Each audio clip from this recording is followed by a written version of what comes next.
پیش ہے کشمیری میں تازہ ترین اپڈیٹ۔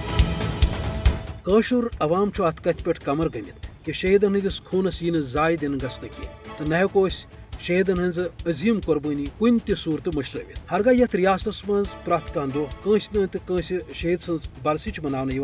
یا شہید اس ژتس پیوان مگر ات ست کینچن شہیدن ہند دہ قومی سترس پہ مناوان یمو من زن آز کل شہید مولوی محمد فاروق تو خواجہ عبدالغنی لون ژتس پیوان یہ ریت تو وری 1999 تاریخ 21 یل میر وائز مولوی محمد فاروق بھارتی سٲزشہِ تحت شہر سری نگر پنسے گرس اندر شہید کر چونکہ اہندس جنازس مز ریاست کیو دور دراز علاقوں پہ لچھ بد لک ات موقع پہ بھارتس خلاف آزادی ہندس حقس مز زوردار نعرہ دن بھارتی فوج سپود بدحواس تو حول شہر سری نگرس مز کرن ات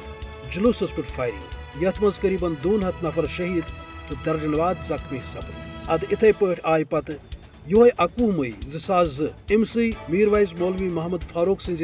برسی پہ عیدگاہ شہر سری نگر حریت رہنما خواجہ عبدالغنی لون شہید کر ام تاریخی شہادت ہیکن کوشر عوام کن تہ صورت مشرت اوے حریت قیادت کس پیغامس تحت کوشر ہند ون ان شہیدن ہندس یادس مز 21 مئی مکمل ہڑتال کرنے تو گھس بھارتس خلاف سپد نفرت تو بیزاری ہند اظہار تاکہ بھارتی سامراجس گژھِ کنوان کہ کوشر عوام ہیکن آزادی باپت دن آمچن قربانین کن تہ صورت مشرت گھس بھارت کوت تہ جبر کر کۭژاہ تہ چانکیٲیی سٲزش ورتائے مگر یہ پُرعزم کوشر عوام ہیکن ہرگز غلٲمی پہ آماد سپدت ویسے تہ کوشر عوامس پننس مرحوم امام سید علی شاہ گیلانی سند یہ پیغام وز وز ژتس پیوان کہ یس قوم پنن شہیدن ہند خونچ لاج تھاوان دنیاہُک کانٛہہ تہِ طاقت چھُنہٕ تتھ ژیر ہیکان کٔرِتھ